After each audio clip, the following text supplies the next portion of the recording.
Economists have been exploring people's behavior for hundreds of years. How we make decisions, how we act individually and in groups, how we exchange value. They've studied the institutions that facilitate our trade, like legal systems, corporations, marketplaces. But there is a new technological institution that will fundamentally change how we exchange value, and it's called the blockchain. Now, that's a pretty bold statement, but if you take nothing else away from this talk, I actually want you to remember that while blockchain technology is relatively new, it's also a continuation of a very human story. And the story is this. As humans, we find ways to lower uncertainty about one another so that we can exchange value. Now, one of the first people to really explore the idea of institutions as a tool in economics to lower our uncertainties about one another and be able to do trade was the Nobel economist Douglas North. He passed away at the end of 2015, but North pioneered what's called new institutional economics. And what he meant by institutions were really just formal rules, like a constitution, and informal constraints, like bribery. These institutions are really the grease that allow our economic wheels to function. And we can see this play out over the course of human history. If we think back to when we were hunter-gatherer economies, we really just traded within our village structure. We had some informal constraints in place, but we enforced all of our trade with violence or social repercussions. As our societies grew more complex and our trade routes grew more distant, we built up more formal institutions. Institutions like banks for currency, governments, corporations. These institutions helped us manage our trade as the uncertainty and the complexity grew, and our personal control was much lower. Eventually, with the internet, we put these same institutions online. We built platform marketplaces like Amazon, eBay, Alibaba, just faster institutions that act as middlemen to facilitate human economic activity. As Douglas North saw it, institutions are a tool to lower uncertainty so that we can connect and exchange all kinds of value in society. And I believe we are now entering a further and radical evolution of how we interact and trade. Because for the first time, we can lower uncertainty not just with political and economic institutions, like our banks, our corporations, our governments, but we can do it with technology alone.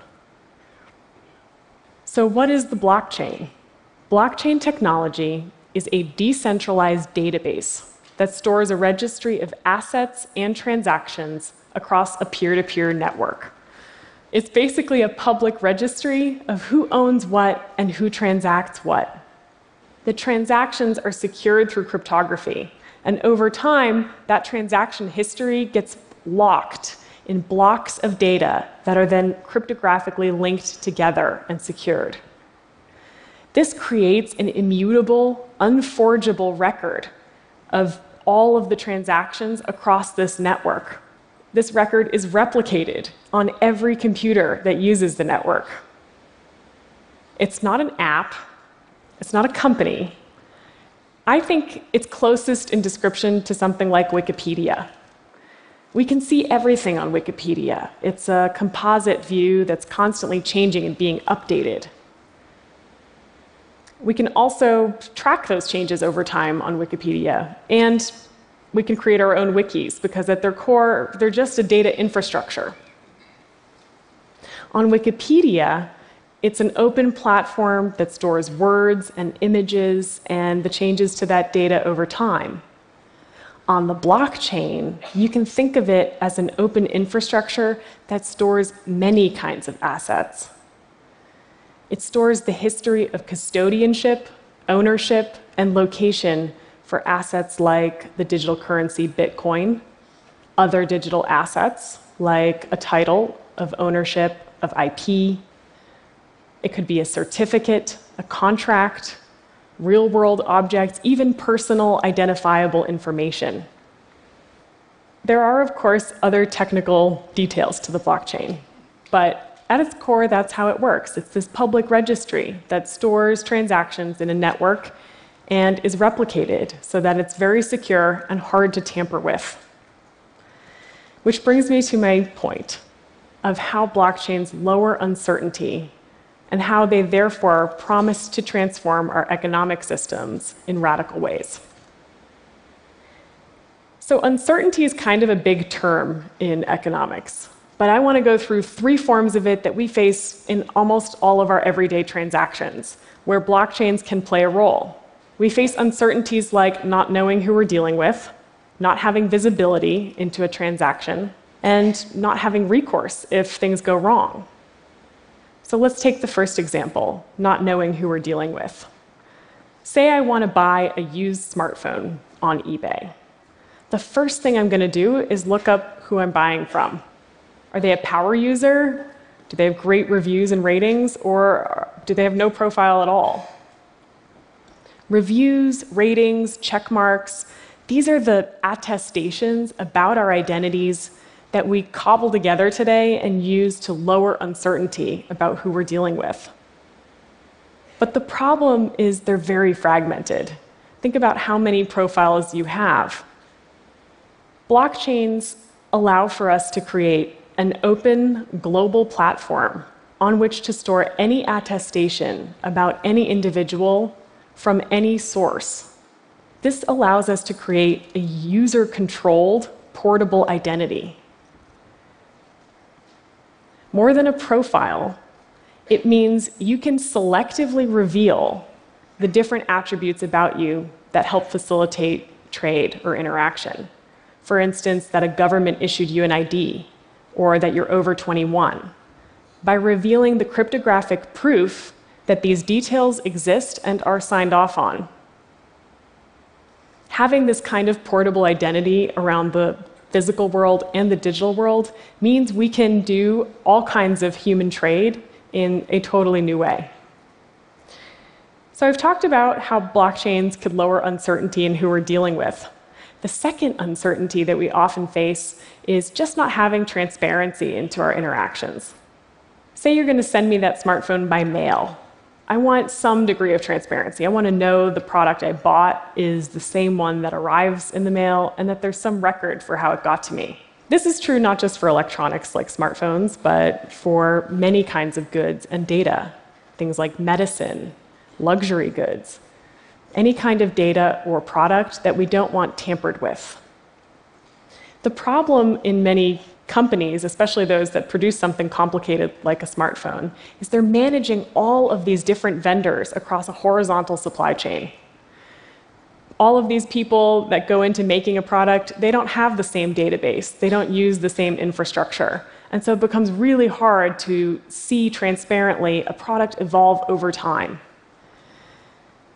Using the blockchain, we can create a shared reality across non-trusting entities. By this, I mean all of these nodes in the network do not need to know each other or trust each other because they each have the ability to monitor and validate the chain for themselves. Think back to Wikipedia. It's a shared database.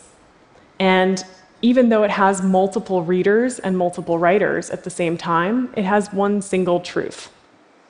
So we can create that using blockchains. We can create a decentralized database that has the same efficiency of a monopoly without actually creating that central authority.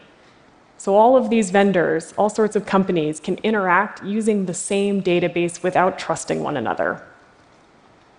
It means for consumers, we can have a lot more transparency.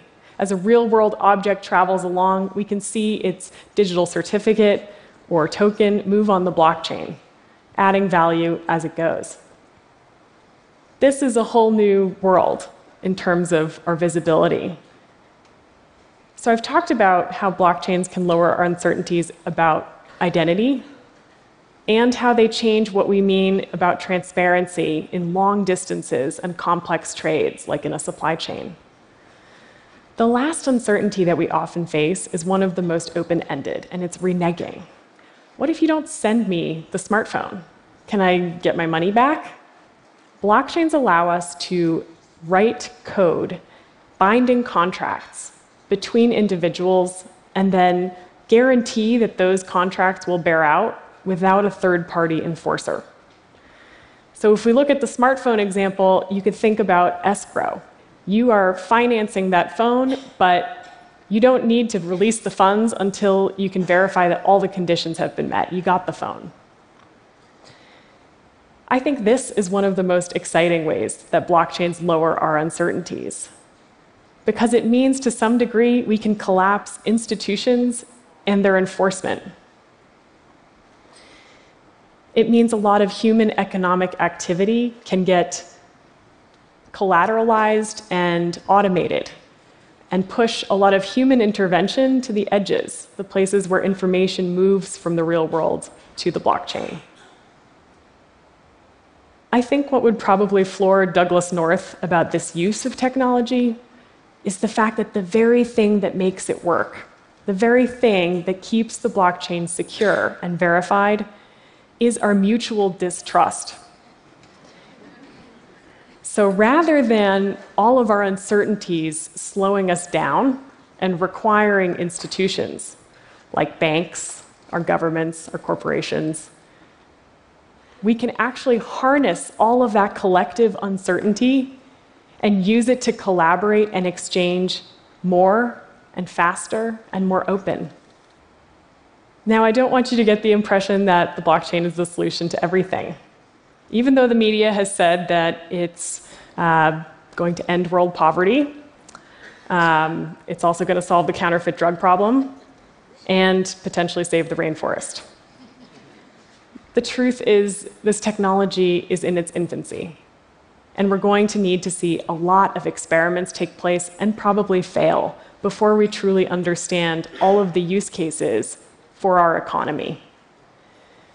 But there are tons of people working on this, from financial institutions to technology companies, startups, and universities. And one of the reasons is that it's not just an economic evolution. It's also an innovation in computer science. Blockchains give us the technological capability of creating a record of human exchange of currency, of all kinds of digital and physical assets, even of our own personal attributes, in a totally new way. So in some ways, they become a technological institution that has a lot of the benefits of the traditional institutions we're used to using in society. But it does this in a decentralized way.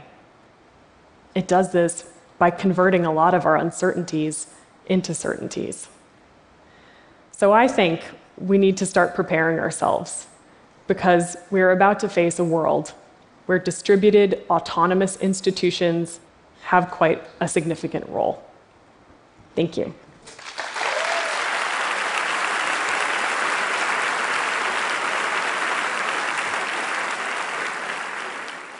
Thank you, Bettina. I think we understood that it's coming, it offers a lot of potential, and it's complex. What is your estimate for the rate of adoption? I think that's a really good question. My lab is pretty much focused on going the enterprise and government route first, because in reality, blockchain is a complex technology. How many of you actually understand how the internet works? But you use it every day. So I think we're sort of facing the same John Scully idea of technology should either be invisible or beautiful. And blockchain is kind of neither of those things right now. So it's better suited for either really early adopters who kind of get it and can tinker around, or for finding those best use cases like identity or asset tracking or smart contracts that can be used at that level of an enterprise or government. Thank you. Thanks for coming to TED. Thanks.